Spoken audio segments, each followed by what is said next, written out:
Now, of course, we all value our eyesight highly, but for those that live with the prospect of vision loss and vision problems, the wait for a cure that covers a wide range of visual issues has been long anticipated. Now, in the last couple of weeks, we've heard from the National Health Service in the United Kingdom, the NHS, and they've approved the first gene therapy designed specifically for a certain type of vision eye disease problem. So in this video, we'll have a look at what this new gene therapy that's got so many people excited is all about, and we'll have a look at this new drug Luxturna made by Novartis and how it works, who it's designed for, and also what it means for the future of vision care and vision treatment going forward.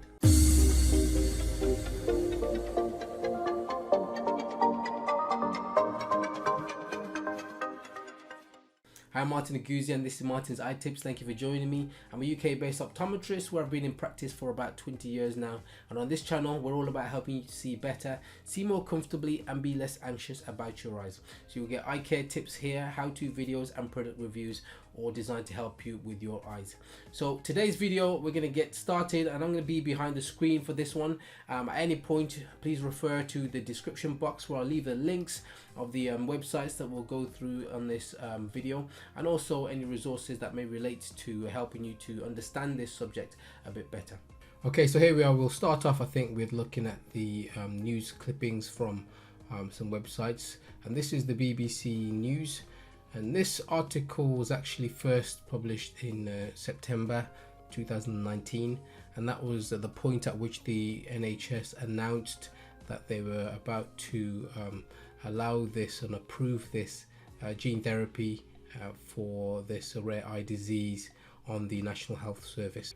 So this article highlights the fact that the NHS have approved, along with NICE, the National Institute of Health and Clinical Excellence, have approved this gene therapy to go ahead, and they're willing to pay for it as well. So which is a breakthrough really, when you kind of understand a bit about how the NHS go about making their decision and how NICE goes about approving drugs on the NHS. There's obviously been a lot of news kind of items in the last few years about certain drugs that they wouldn't approve because of the cost to benefit ratio, and so it obviously gives this therapy, you know, quite a bit of credence really, the fact that they've approved it, despite the fact that it's originally would cost you know, over £600,000 for one person to have this treatment. And they've been able to negotiate with Novartis, who are the company that make the drug, which is called Luxturna, and they've been able to negotiate a price which is undisclosed with them to make this therapy happen. So you know, so it's you know, it's a real breakthrough, and this is what they're saying in this article here. So I'm going to leave this and the other articles in the description box below so you can have a bit more of a detailed look.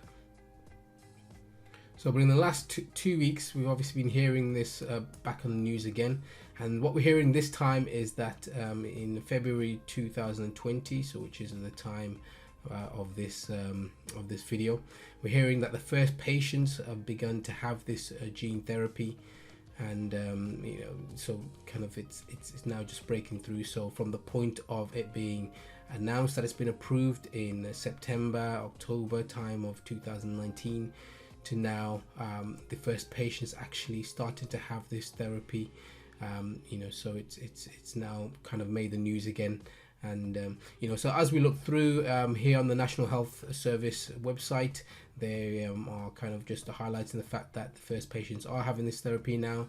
And here it just highlights, you know, some of the kind of thoughts of the first few patients that are having the therapies, along with the thoughts of some of the clinicians and the eye care professionals who are administering this drug, and who've also been involved in the research phase of you know, this therapy being developed over the years, over many years, I have to add, and now kind of, you know, everyone's kind of really excited to see it taking place, and the prospect as well of the kind of results and the breakthrough that it really is what people are talking about at the moment. So just to pick on a few kind of statements being made, so let's have a look. So for example, so Robert Henderson, who's a consultant ophthalmologist at Moorfields Eye Hospital and also Great Ormond Street Hospital, so two well-known hospitals here in the United Kingdom that specialize in eyes. And so he goes on to say that after many years of research, it's incredibly exciting now to be treating the first NHS funded patients with this pioneering gene therapy. We're now able to provide a treatment for this rare disease where previously there wasn't anything available.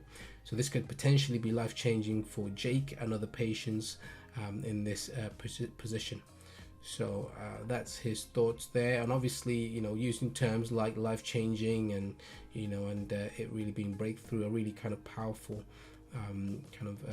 sentiments really that they're expressing here. So over here as well, we've got Professor James Bainbridge, who's a retinal surgeon at Moorfields Eye Hospital and also Great Ormond Street Hospital. He says that the ability to provide gene therapy is a major landmark in NHS care. This is the first of a whole new generation of treatments for sight impairment made available by the National Health Service with the expectation of changing lives. So here in the United Kingdom as well, we've got other industry publications such as like Optometry Today, who are also talking about this as well.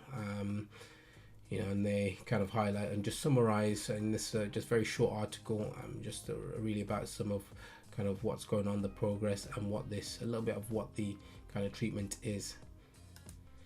So I'm going to attach this as well in the description box below, so if you're interested, and it's the National Institute of Health and Care Excellence, so NICE. It's their really their kind of decision making process really, and their recommendations when they initially approved you know, this treatment and approved you know, the therapy to go ahead.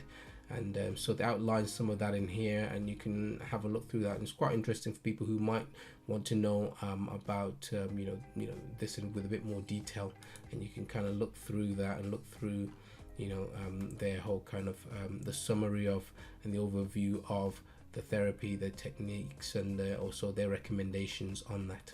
So what I'll do now is to explain a bit more about what this new therapy is, how it works, and what the drug is that is used to treat this condition. And I'll do that with this publication here made by Novartis, who are the company that actually you know, created the drug. And I'm going to leave this document as well in the description box so you can have a look at for yourself. I think it's quite a good explanation of the process and also what they're trying to achieve with this therapy. So the drug was previously called Voretigene Neparvovec, but now has the more simpler name of Luxturna, now that it's been approved. And you know, so if you see the two names, they're interchangeable, they really are the same thing. So but we'll just call and refer to it now as Luxturna, which is a lot more of a simpler name to pronounce. So how does Luxturna work? So first of all, this publication explains what the visual cycle is, and the visual cycle is basically what happens within the eye, and to allow you to take ordinary light that you see out in the world and turn that into electrical signals for your brain to be able to kind of process and allow you to be able to see. So it simply works by particles of light, which we call photons, being detected by special sensor cells at the back of the eye, which form the retina, and individual kind of cells, individual retina cells are called photoreceptors. So because they receive the light, and you have different types. So you have your rods and you have your cones, which serve slightly different purposes. So, but they turn each of these kind of almost packets of light, if you like, these photons, and it turns them into chemical reactions. So it takes the light energy, turns it into chemical energy, and then from that chemical energy, then it goes through a process of turning it into electrical signals and passing it down the optic nerve to the brain, which the brain then processes into what you see in the world around you. Now the thing about this visual cycle is that it is a cycle and has to be repeated over and over again. So the dilemma is though that once photoreceptors react with the photon of light and get transformed into this kind of state that allows electrical energy to be formed, they then need to be broken down back to their original state so that this process can repeat itself, so that this cycle continues. So in order for these kind of chemicals to be broken down, you need a protein which is also an enzyme that is called RPE65. So this RPE65 enzyme is essential in the process of resetting these photoreceptors, if you like, so that they can then go back to the state where they're able to react with more photons of light.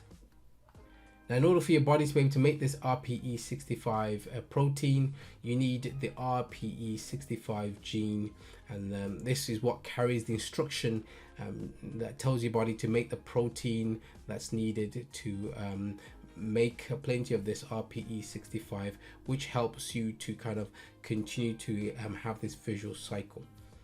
Now, unfortunately, what we tend to find is that there are a small proportion of people with this rare condition where their body doesn't produce this RPE65 protein because of a genetic mutation that happens. And your eye actually have, or your body has 2 copies of this RPE65 gene, and when both are faulty, you get this rare situation. And this is what Luxturna and this gene therapy is designed to fix. So people who have this condition, it's given the name Leber's congenital amaurosis, and typically it's because they're born with this condition.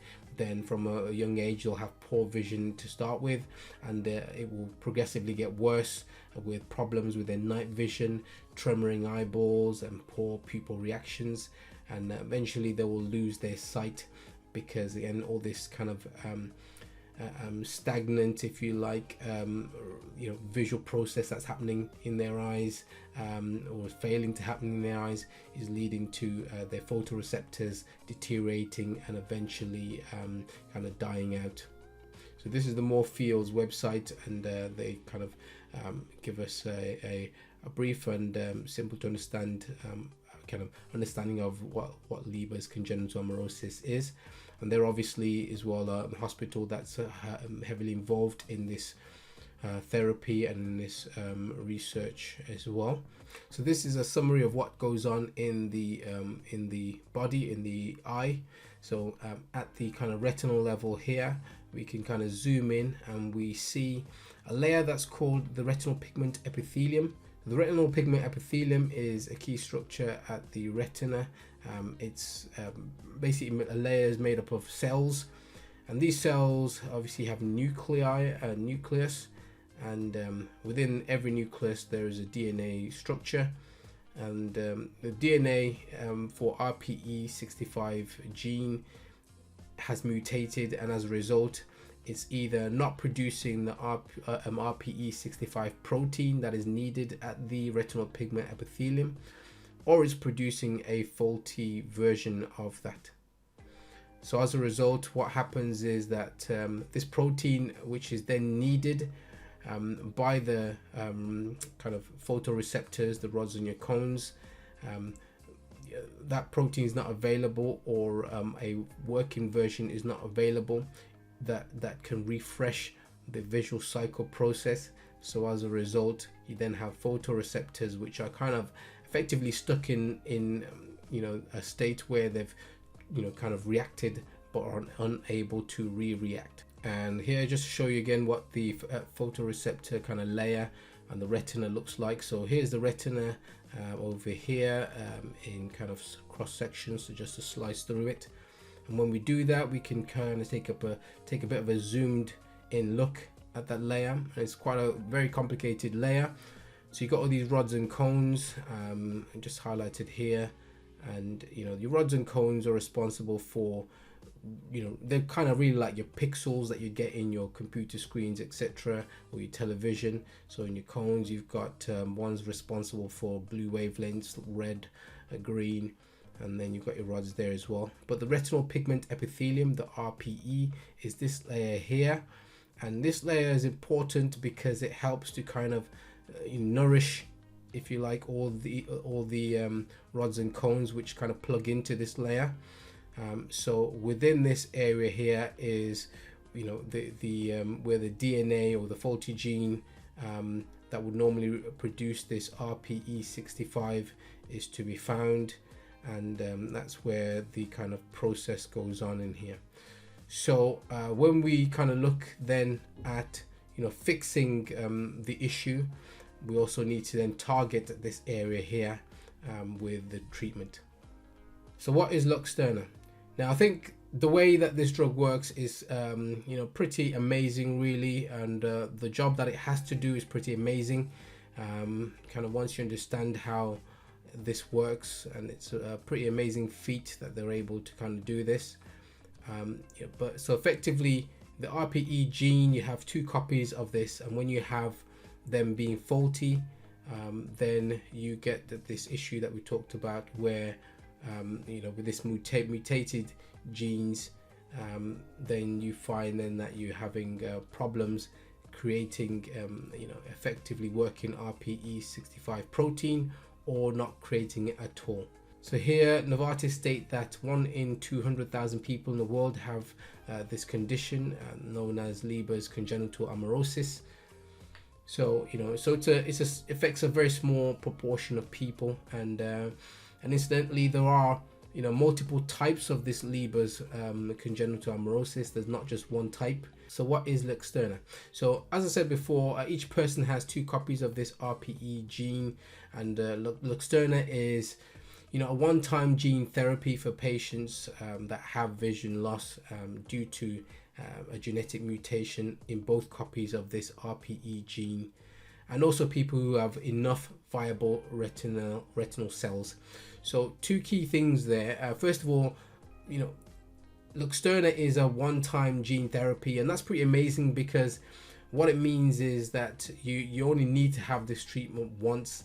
It's not like other conditions, like for example people who have wet macular degeneration that might need to have injections in their eyes of drugs that we call anti-VEGF drugs. I mean, these have to be re-administered many times over, so every 12 weeks or so they might have to have another injection in the eye. But with this treatment, it's only needed once, and that's a pretty amazing thing, and means that no matter how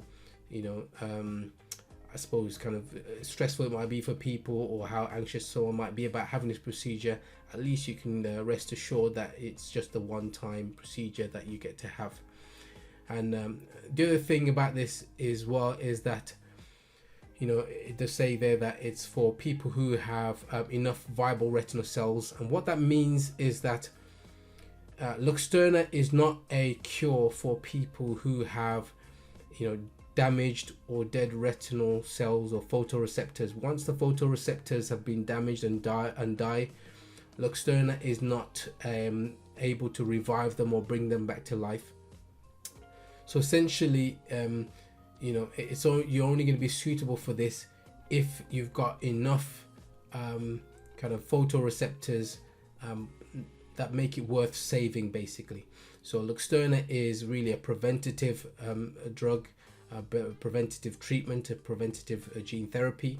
So it will kind of people do report that it improves their vision, but it predominantly will stop things getting worse and stop the progress of the condition just by once obviously the process of this visual cycle has been kind of reinvigorated with Luxturna, then it can work, and you never have to worry about the problem of the process, kind of the visual cycle stopping.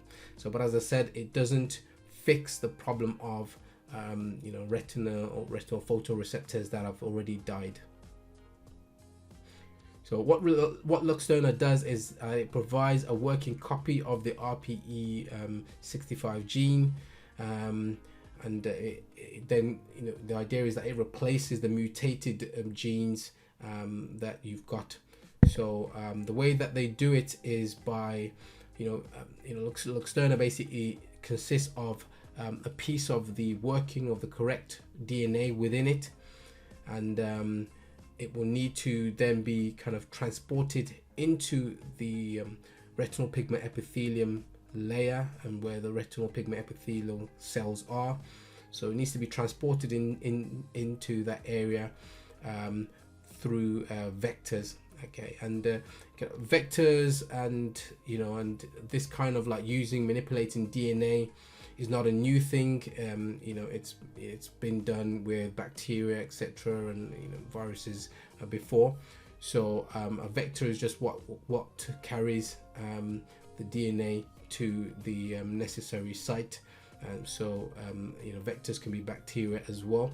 So in this case, the vector is a modified inactive virus. So it's a virus that is safe to kind of go into your eye, and so these vectors will carry this modified retinal pigment epithelium 65 or RPE65 gene.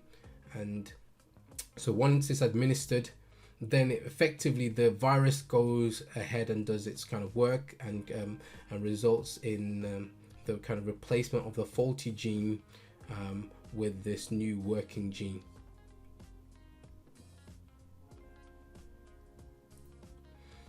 So how is Luxturna administered? It's administered really through an injection, so you have to inject the eye. Sounds quite horrific, I'm sure, for a lot of people, but again, it's a one-time thing, and injections in the eye are very commonplace nowadays because of treatments for wet macular degeneration in particular.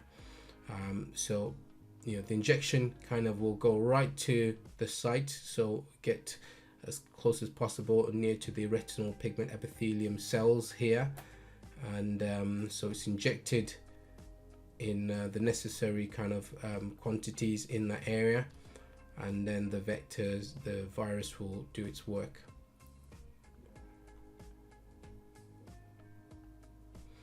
And then just a bit more detail about what Luxturna actually does in the eye once it's there. So basically, they work the vector, this virus that has this working RPE65 gene kind of embedded within it, works its way into the retinal pigment epithelium, the RPE cell layer and individual cells, and it works its way through the membrane of the cells. It then is able to kind of enter into the nucleus of the retinal pigment epithelium, and where this DNA exchange will take place. And then as a result, what you'll find is then that the RPE65 protein that is working is able to then be manufactured or made by the retinal pigment epithelium cell. The virus, once it's done its work, isn't going to be any kind of threat to the body or anything like that. How does Luxturna restore vision and improve sight? So as we've said before, it just provides a working copy of this RPE65 gene to impact the mutated gene and just to replace it. And again, this is a bit of an illustration of what's happening here. So this was the old process before, where we were getting the retinal pigment epithelium with this faulty RPE65 gene. It wasn't able to produce a working RPE65 protein, and as a result, the visual cycle wasn't able to take place within the individual photoreceptors in the rods. But after Luxturna going in, then what you've got is now a functioning RPE gene producing a functioning RPE65 protein, and that then means then that protein can then allow the visual cycle and that process of the refreshing that happens in the chemical reaction that converts photons of light into chemical energy, if you like, and then into electrical energy. And then it also allows that process to keep happening over and over again in the cycle. So that's essentially what happens, and essentially how that works. So it seems very very much science fiction, but it works clearly, and and as a result, it's why people are excited about what this means for this particular condition, Leber's congenital amaurosis, and other conditions as well. So if you're someone, for example, who's got a family history of retinitis pigmentosa, then Leber's congenital amaurosis is actually a similar type of condition.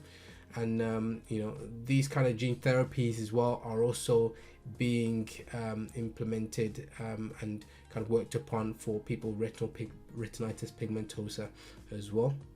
So for a bit more insight into RP65, I'm going to put a link to this Wikipedia page, which I think helps a bit if you're kind of want to delve in a bit more into the science of it, and about how the process of that the kind of the chemical reaction between the visual cycle process. Then you can kind of look into that a bit more and kind of delve into that to your heart's content. So I'll leave that in the description box as well for you to check out. And I'll also leave a link to the Luxturna website, so where you can find out a bit more about that as well, and you can kind of look into a bit more of the information that is available on the website here. So like I said, a lot of the information I've just gone through there is available in the description box as links for you just to check out for yourself if you want to kind of go into a bit more detail about it, or if this whole issue is quite personal and close to you, because you've got a condition that you're concerned about and you are used to having a deeper level of information. Then feel free to have a look at that information that's outlined in the description box there for yourself. What's clear to see is that the way this treatment works, it's not a cure for people who have already got damage to the retina. So if you've got conditions like a developmental issue that you've had from childhood, where you've got one eye that doesn't have much sight, or you've had bleeds at the back of the eyes before, or advanced macular degeneration where you've lost a lot of sight, this isn't going to help you at all. This is more for people who've got this particular condition, and and it's really an attempt to kind of stop the condition getting worse. And by all accounts, it does seem to be a very viable solution for that. So any condition really that is genetic in origin, then this process in theory can work once they're able to identify the genes that need to be replaced, and also they can produce a vector that can carry that gene into the nucleus of the appropriate cells. Now really, for everybody else who's looking for treatment for their serious visual impairment, or they are kind of living with the prospect of vision loss down the line, then really the holy grail of treatments is stem cell research and stem cell therapy. Now the exciting thing about stem cell research is that it has the prospect of us being able to restore sight no matter what's gone wrong with your sight really. So if you've had damaged retina cells, then we can kind of restore those cells by using your own stem cells to recreate your own retinal cells. So that means then that really opens up the door for a whole range of possibilities and therapies to cure a wide range of conditions. So this current work here with this Luxturna really is just kind of paving the way, if you like, for a wider range of therapies and wider range of kind of possibilities really. So while it may not solve everybody's issues right now, it certainly is something that is really just kind of a progress and tangible progress that we can all point to and say, yep, this is kind of something that is demonstrating that this isn't just science fiction, but it actually is working, and it is happening in today's scientific environment. So my question for you today is, what are you looking forward to in terms of what science is going to be able to do for your vision down the line? So leave me a comment in the comment section below. I'd also love to know about any other kind of news items and topics that you want me to talk about, whether that's stem cell research and the latest on that. Please leave me a comment in the comment section below, and I'll make sure to have a look at the most popular requests and create a video on that. Until the next video, please check out some other videos over here, and do think about also subscribing to the channel, hitting the notification bell, and that way you get reminded every time I release a new video. Take care, and I'll see you in the next one.